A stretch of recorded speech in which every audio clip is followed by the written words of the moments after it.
welcome to the 2022 Ascend Student Symposium breakout session. So a couple of housekeeping items that we want to just kick off with, and please read the slide and feel free. But please use the chat here to engage with your fellow attendees as you join. If you're having any technical issues, contact Marco Soto, who I think some of you have likely interacted with previously. And certainly make sure you follow us on social media and share your reflections from the symposium and this session across all of our platforms, but use the Q&A function as well. So wanted to welcome you all.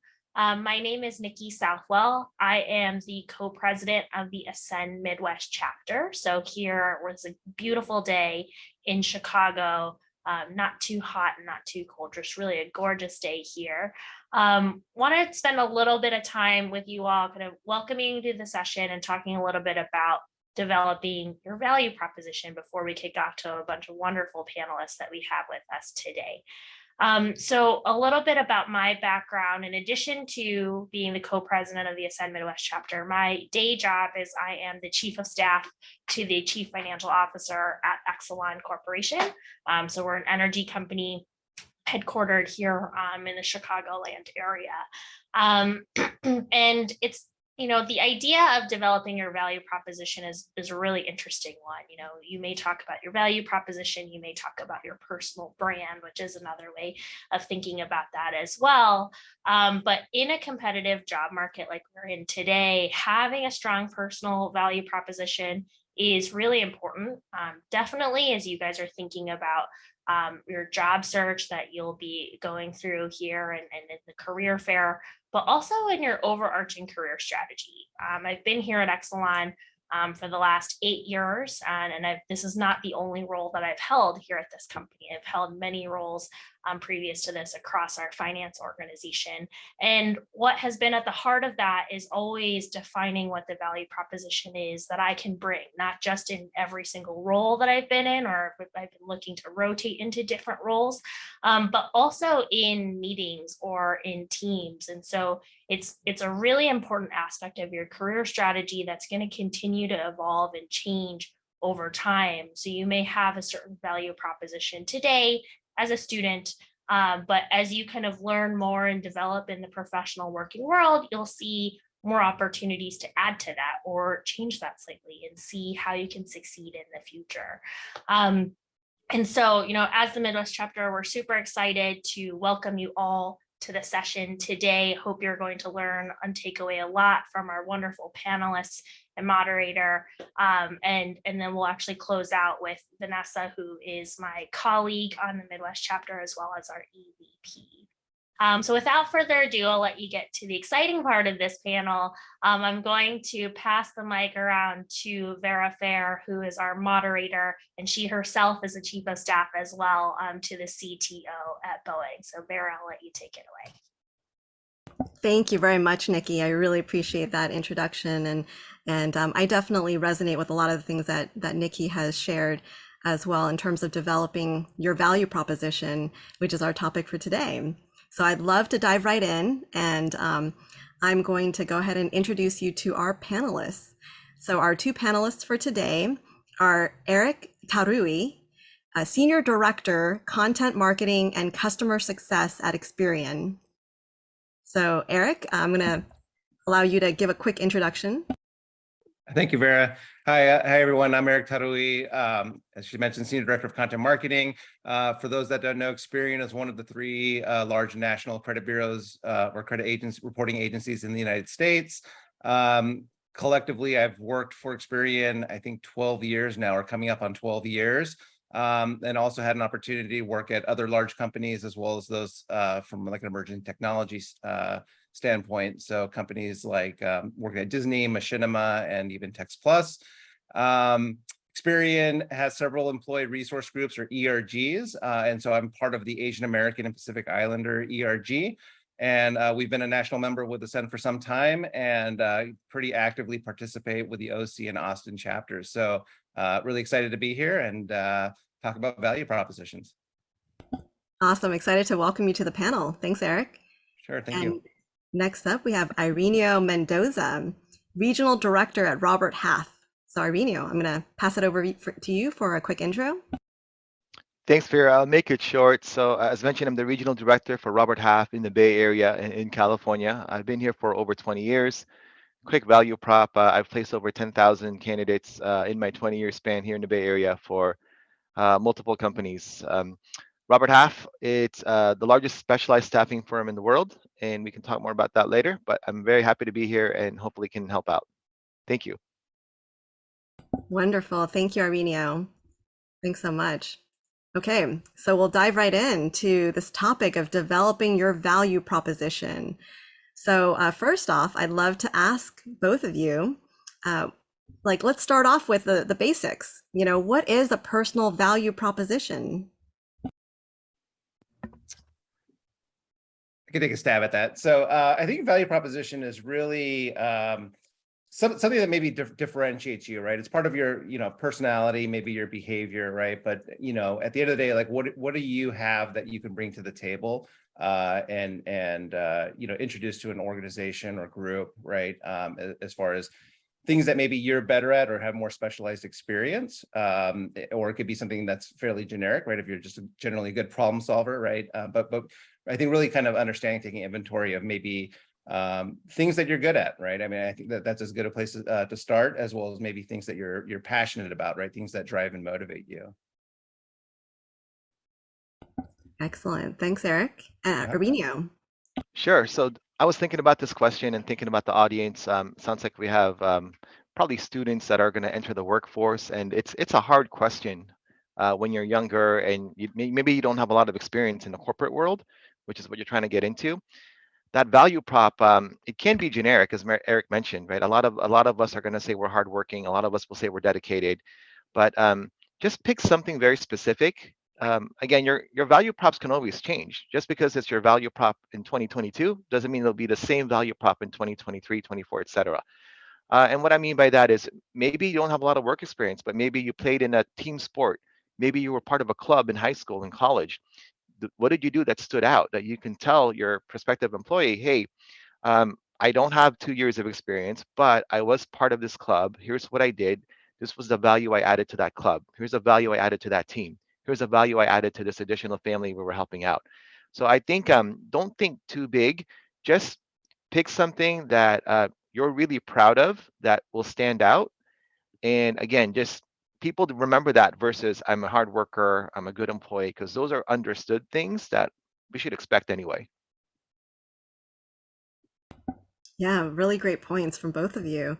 Yeah, and I mean, I would just like to add, as you develop your career and as you gain more experiences, it's about adding on to that value proposition that you have, and maybe tailoring it to the employer that you're trying to pursue and trying to get into. So there's that aspect of it as well. So it's not only taking into consideration what you have to offer, but then also tailoring it to the company that you're trying to work for and the type of role that you want.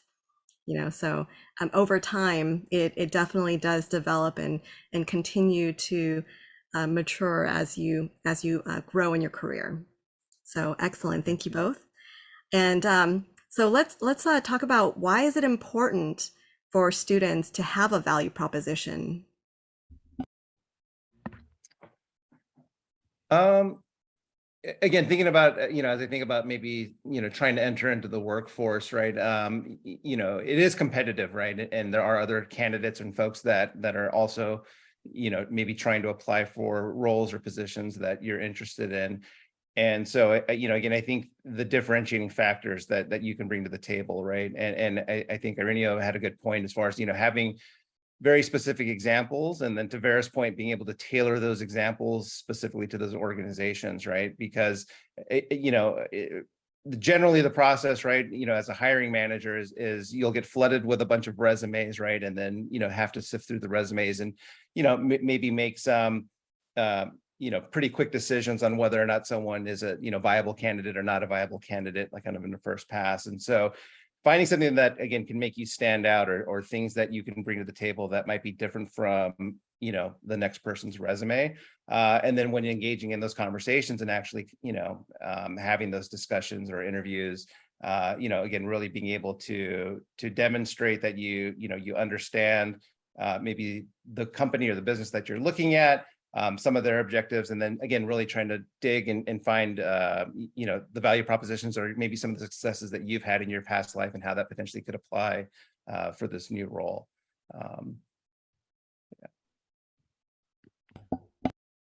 Definitely. Thanks, there, Eric. And Irene, what do you think?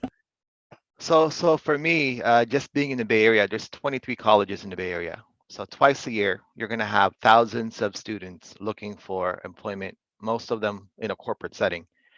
So the value prop, in my opinion, right, this is what I do for a living, 24/7, is interview, recruit, and place candidates in many fields.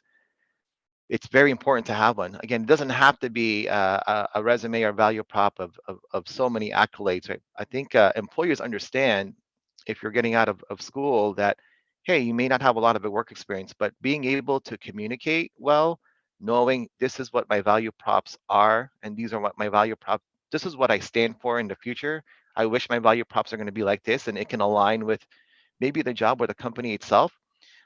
You can make a connection that way, right? You may not have a lot of experience, but if your value prop is, I really care about, let's say, going green. I really care about this matter, and my future endeavors are to work for a company like that, and it aligns with them. Um, you know, it'll stand out a little bit more than I'm a hard worker. I'll work, you know, first one in, last one out, because again, you got hundreds, if not thousands, of employees entering the workforce in one day, literally, or maybe in a week, depending on the graduation date. But just knowing what you want to stand for and knowing what you've done is going to be very important during that interview process. Oh, yes, absolutely. And both of you made really great points. And I would just like to add, so, you know, it is a competitive job market out there. And how do you differentiate yourself? You know, how do you share your unique value proposition in such a way that makes you stand out from the rest? You know, so what are some of those things? What are some of the values? You know, they talked about values and some of the um, things that you care about, you know, because that is going to make a difference, you know, in terms of connecting with the employers and aligning with what they care about and making sure that there is that alignment, because it's really important that you choose to work for a company that, you know, matches your values and your, you know, aligns with your, you know, your value proposition and the things that you care about. So definitely resonate with that. Thank you very much.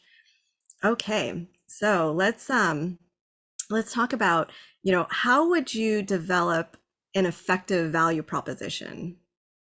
Like let's share with the students, and why don't we start off, you know, with Ireneo? Sure. Again, it's a very broad answer, right, to a very broad question. How does it effective? Depends on who you want it to be effective for. If you're applying for a company and you know the company, you've done your research, you know what's important to them, you know what they value in terms of their employees, you kind of want to align it that way, obviously without stretching the truth a lot or anything like that. It has to align, it has to be truthful. But to me, a good example is I remember there was a sales position that was open. It was a very good company to work for. And I was working with the manager.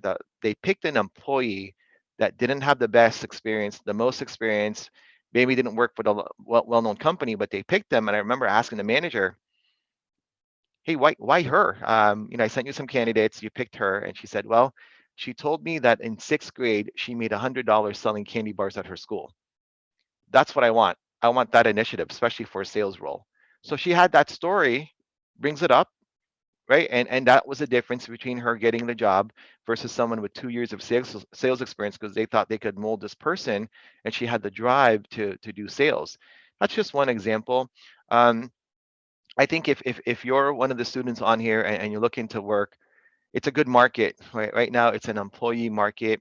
Don't sell yourself short. You may not think it's relevant, a certain situation, an accolade that you received. just remember it, because you never know when you can pick it out of your back pocket and use that example. Last example I'll share you is I had another employee, got a position, really happy for him. And I always ask the managers, why him when we're trying to fill positions? And the person goes, he told me a story. He was in high school. He was on a basketball team all 4 years and he didn't start and he loved it.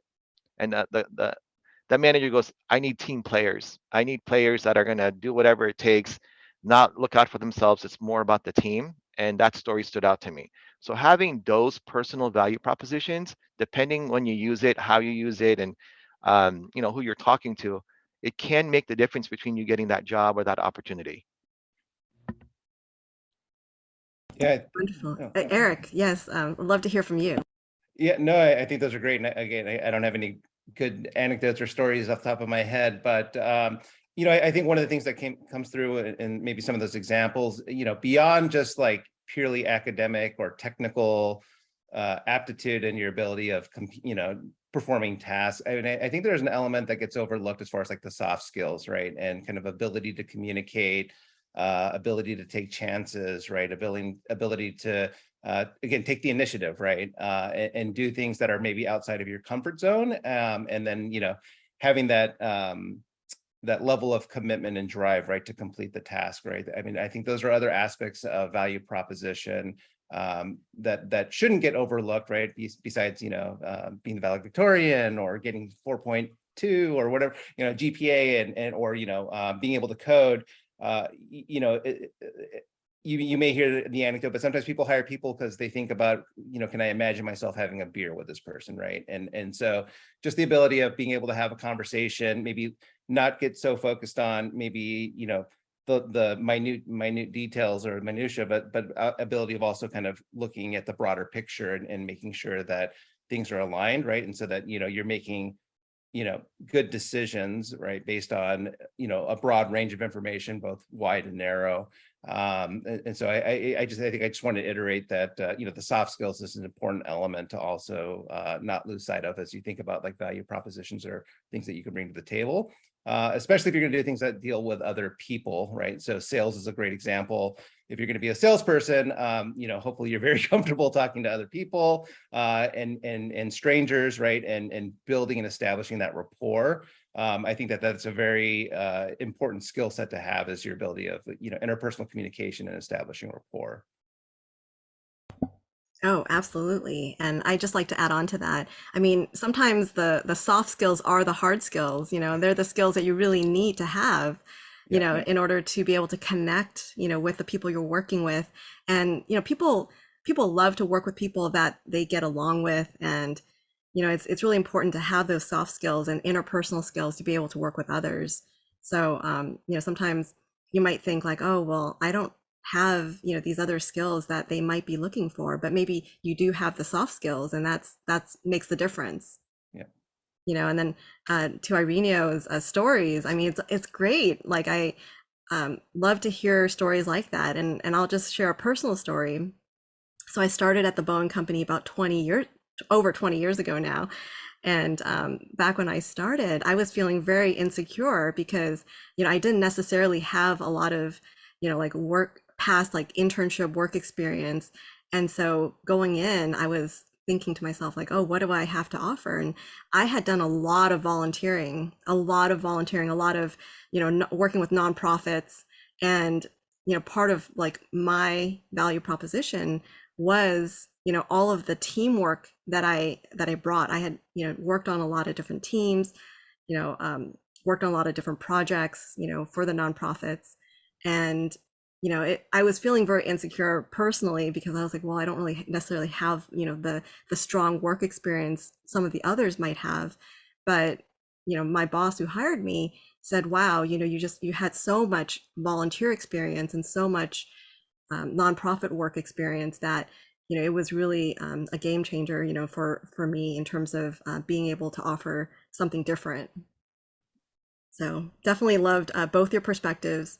Okay, so I'd love to hear from you, in terms of sharing your value proposition. Where or how, would you recommend for these students to share their value proposition?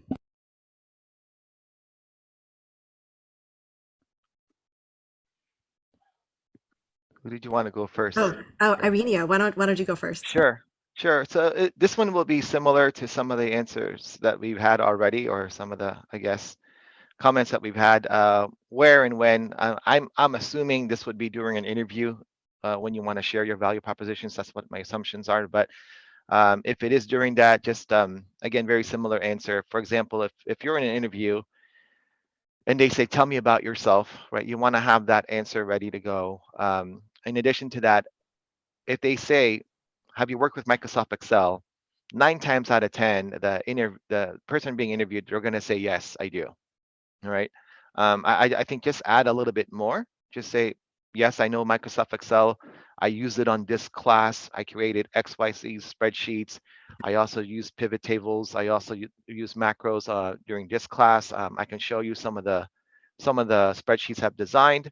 That's going to be a better answer versus yes when they say Excel as an example, because you're going to get asked that on your technical skills. But again, the value prop, there's no perfect answer, right? It just depends on the person you're working for, who you want to work for. One last example. Again, I work with a lot of companies. I have a company. They do not want anyone who, I hate to say it, but they don't want anyone with any aspirational goals. They don't want anyone who wants to, they go, we're a small company. We have no plans to get bigger. I don't want someone who wants to work hard but doesn't want to move up the corporate ladder. If they have any inkling of moving up, I don't want them in here. So you just know who you're interviewing with, what they're looking for, what their value props are, and make sure it aligns with yours, because you also don't want to interview in your first or second job and then leave that job 3 months later, 6 months later, because it's not enough for you. It doesn't align with your value prop. So I would just say double check to make sure it's a good company for you. It aligns with you, and you can see yourself there long term. And that's what I would say. Yeah, and then I think that maybe pile on top of that, I think anytime that you're going to go into an interview type setting, I think it's extremely important that you actually do your homework, right? And you really understand that company, their business model, and maybe what they stand for.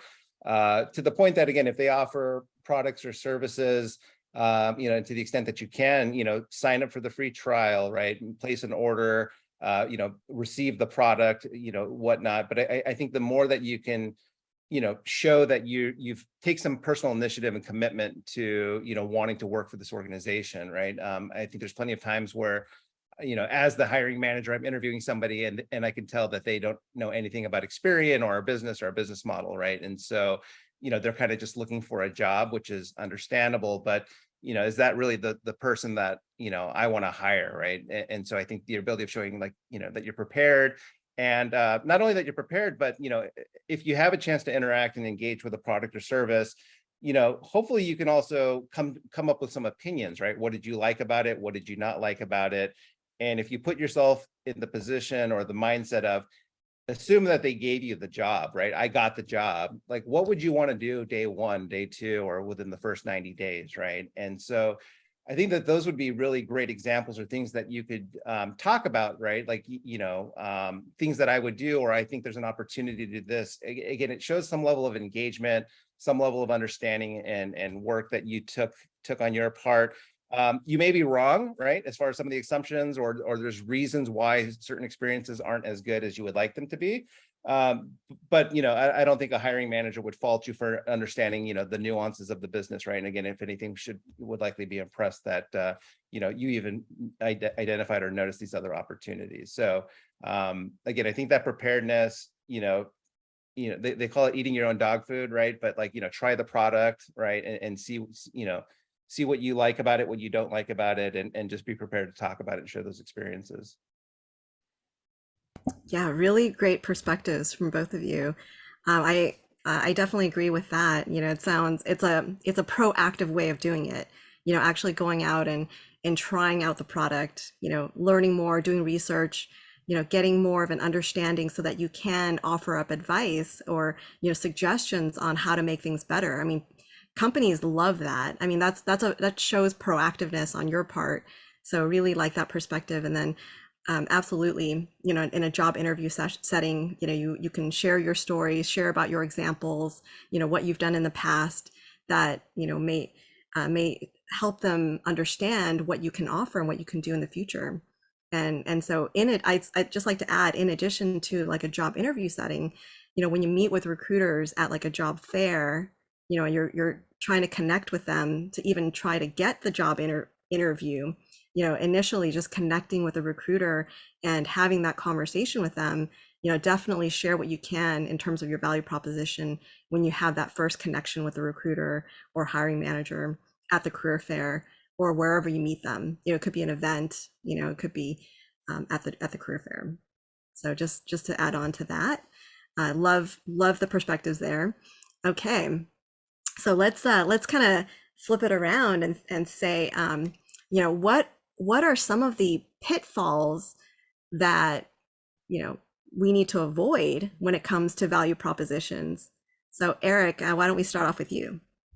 Yeah, so maybe changing the context a little bit more, right? I think interviews and stuff, right? I mean, I think you have kind of limited interaction, right? And I think there's an element of faith, right? People will take for face value if you're telling them something, right? That they're not going to necessarily assume that you're lying about what you're telling them, right? But as you think about, if you're actually working somewhere or in some type of environment, right? It goes beyond just the words that are coming out of your mouth, right? And where, I think actions speak louder than words, right? And so, committing, doing things that you say you'll do, right? And committing and hitting deadlines and setting appropriate expectations, right? I think these are really important attributes for people to have, because people will pay attention, right? And people will, some persona may develop around you, right, based on your behavior or how you engage with others. And so it's more than just saying these value propositions. I think it's really living these value propositions, right? And again, if you really are a hard worker, then you should be working hard, right? Or I don't think you'd be complaining about workload and things like that, right? If you're a good problem solver, then again, I think by continually demonstrating that you can solve difficult problems with solutions that actually work, again, I think you'll start building a reputation of, oh, like, we have a big problem, let's get Vera on that, right? She's usually good at these types of things, right? And so again, I think it's really being cognizant, right, of your own behavior, as well as not only your own behavior, but maybe how others are perceiving you, right? And other people's perceptions become the reality. And so if you want to be viewed a certain way or whatnot, again, I think it's really a function of not just lip service, but actually following through your actions. All right, great. Thanks, Eric. I'd love to hear from Ireneo. Sure. So in my opinion, biggest pitfall with this, and obviously looking at our group here, just don't overthink it. Don't overthink it, because sometimes it is what it is, meaning, hey, you only have this much experience, and that's okay, right? So just another example would be, imagine an interview and you say, what's your value proposition? I'm an extremely fast learner. I took AP biology when I was a freshman. All right, so I got a really good grade. What I did was I studied an extra hour Monday through Thursday, had a tutor on Sunday for just 30 minutes. And you're not saying it, but that's showing that person, oh, this person is dedicated, they will learn fast, right? Without you saying, oh, I'm a really, without being too cocky. There's just so many stories, right? And if the company is looking for a multitasker, jack or jill of all trades, during the interview, when I was 12 years old, I was babysitting. I was helping my mom do this. My chores were to wash a car. I also played basketball, all at the same week, right? So that will obviously let the person know, okay, this person can multitask, right? Look at all the stuff that they're doing, right? I took 8 classes during my last year in college, high school, whatever it is. And it's basically telling them, I can handle it, right? I can be that jack or jill of all trades. So just don't overthink it. I'm sure everyone on this call, you've done something that you're proud of. You've done something that was a big accomplishment. Don't downplay it. People want to hear it. And again, just don't think I have to have the perfect answer during this interview about the value prop. More than likely, you already have had the perfect experience. You just have to remember it and relay it in a good way. That's what I would say. Sounds great. Great advice from both of you. So starting off, I just want to comment on what our Ireneo said. about how you should share it in a story, because it's a great way to share it without seeming, conceited or arrogant, because, you don't want to start talking about your great attributes. You want to share it in a story which gives evidence of it, which is, kind of a softer way of sharing it out, and not necessarily directly trying to boast about yourself. So I think that's a really, really great point. And then to what Eric is talking about, it's really important to have that, sort of like authenticity and transparency of who you are. And, because actions speak louder than words. So like, if you were to tell them you are a certain way in a job interview, and then come to find out when you show up to the job, you're not like that, that is, not going to be great. And it also means that you wouldn't be a great fit for the job as well. So you have to think about it both ways. You're interviewing for the position, but then, at the same time, you're interviewing the company. And if these are the things that you're telling the company that you are, and it's a good fit, they think it's a good fit, but then you end up, not being that way, then that's not necessarily going to work in your favor either. So definitely, reality, perception is reality. So you definitely need to be who you are, be who you say you are, and that's really important to have that authenticity and transparency of who you are, because that's going to help the employer understand if you're going to be a good fit for the team. So, okay, great. Thanks for the perspectives on that. Okay, so we're going to hopefully get to questions. I see some questions here. How does being in a virtual environment versus in person change how you would interact in terms of the value proposition, or convey the value proposition? I could take a stab at this one. Just I think with COVID and the pandemic, right? I've been working virtually since March of 2020, right? And so this was a big shift for me, where I've spent over 20 years commuting into offices, through employment, and then now for the last 2.5 years I've been working virtually. I would say it does bring an interesting or new dynamic into the environment.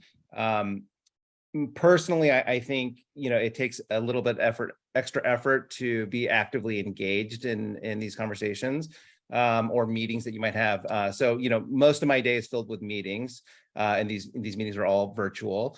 It's not uncommon for a lot of people to keep their cameras off or to stay muted the entire time. But again, that might be fine in some cases, right? If you're just there because you're listening and you need to collect some information. But I would say, if you're pretty involved in whatever that meeting topic is, turn on the camera, ask a lot of questions, raise your hands, use like some of the features that these platforms have, like hand clapping and thumbs ups and stuff. It can be challenging as the person speaking to not receive feedback from others, right? And if you're in person, a lot of times you'll get the head nods, or you'll get some type of nonverbal communication that at least there's some acknowledgement that people are following what you're talking about. When you're doing virtual, sometimes it can feel like you're just talking to yourself or to your webcam, because you're not getting that same type of feedback, right? And so from my perspective, I think if you take the lead and you more actively engage and participate, camera on, asking questions, it'll actually start encouraging other people to do the same thing, right? And other people will start turning their cameras on and so forth. And I think it's really important, again, this is going beyond just like the technical aspects of working relationships, but again, it kind of softening it a little bit more, right, and bringing in that human element, right? Again, you're gonna find you're spending more time with people that you work with than you do people at home at times, right? And so again, I think being able to establish that rapport and that relationship and so forth is super helpful. So that's my thoughts on virtual environment. It's very easy to get distracted, open up a second window and, go through email or, check on, Slack and other things that might be going on. But it's really important to stay that much more focused, I think, in a virtual environment to make sure that you're, paying attention and answering questions when asked upon, and asking other people the questions that you need clarity around. So yeah, great, thank you. Anything to add, Ireneo? Not too much. I agree with everything Eric said. I think the only thing I will add is if this is only two plus years old, right? So everyone's still trying to figure it out. No one's got a rule book for this, but uh, your future bosses, the companies, they just want to make sure they can trust you that when the video's off, are you actually working or are you doing something else, right? And if you have that 30-minute face-to-face virtual meeting and you can't pay attention to that, it's going to raise some concerns, right? So I think just know that you're kind of under a microscope during the virtual meeting. You should be fully attentive because again, it's new for everyone, including the managers you'll be working for. They just want to make sure are you actually working? What are you doing? And again, if it's more of a red flag if you are late on a virtual meeting because what are you doing? You're at home, right? You're not prepared. Everything looks messy. Why do you look like you just woke up? They're going to start questioning like, what the heck? Our meeting was at 10 and you just look like you got out of bed. So just know that that people are starting to figure it out. And again, that's the only thing I would add. Really great. Thank you both for the perspectives and the advice. Okay, so let's get to questions. Here I see Eunice Kim. Thank you so much for the question. Could you share some tips on how to share my core values in my resume when recruiters spend 5 seconds scanning each resume?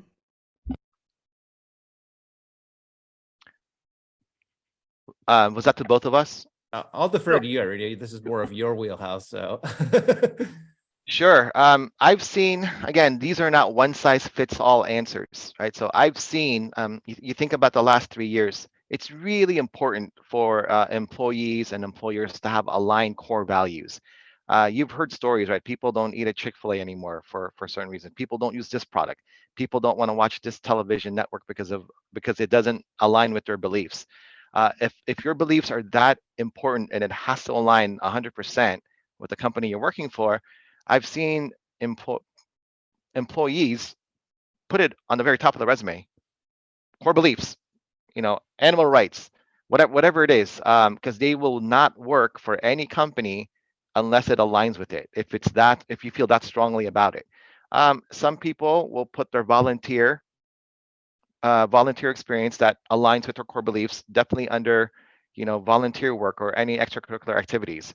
So many different ways to do it depending how stern you are and what is acceptable, not acceptable on the companies you're applying for.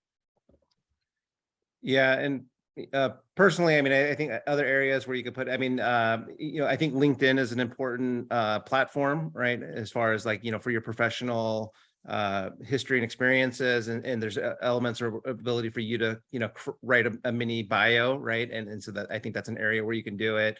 There's probably a section on the top of your resume where, again, whether it's core beliefs or a brief synopsis or bio for yourself.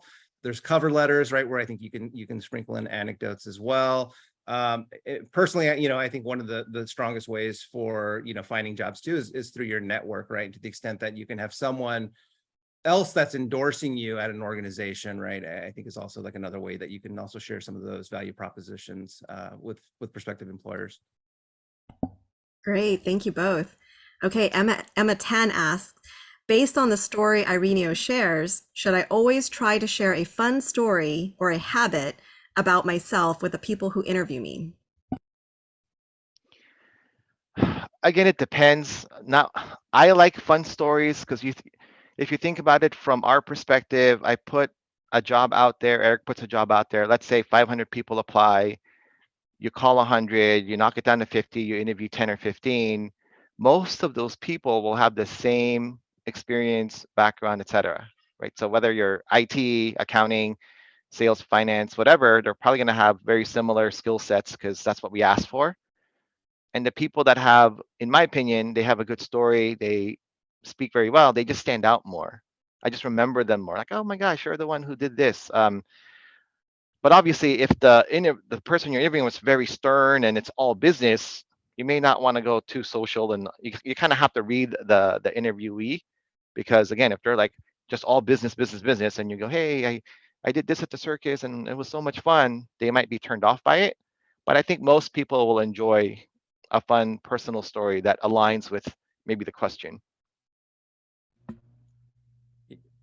I agree with that. Yeah. Thank you. And again, you probably don't need an example for every single answer, right? But I think sprinkling Yeah. that kind of throughout the conversation is probably good. Okay, thank you both for the answer, and thank you to Emma for the question. And one final question I have here in the chat. I always fail the final interview. I was good at interviews with direct boss or coworker interviews, but I don't know well about what the upper leadership would look for. Would you advise me on what I need to develop more in terms of career value proposition? And this will wrap it up because we have to finish the session. Sure. I'll have Eric go for this one, and I'll go last. Yeah. Yeah, I think in that scenario, again, I think you have to think about goals as cascading through an organization, right? And so if you thought about an organization or the president of an organization, what is it that they want to accomplish, right? And then the people below them, right? If, you know, the notion is if they can do their job, right, and they're successful, then that should mean that the CEO can accomplish what he wants to, right? And so again, not for sure how far down that ladder you need to go, but I think it's really, again, understanding again the context of the bigger picture of what the organization is trying to accomplish, and then how does your position actually ladder up to that end goal, right? And so if that's to drive more sales, more revenue, more market penetration, you know, or get more market share, you know, finding product market fit, again, it's finding out what your little piece of work amongst everything else that's being done actually is going to be contributing towards that. So and again, I think even during the interview process, Vera, you might have mentioned this, but this is your opportunity to also understand or interview the organization, right? And so to the extent that, you know, you can always go back and even ask the manager or the hiring person, well, what are your goals, or what are you trying to achieve, or what does success look like from your perspective?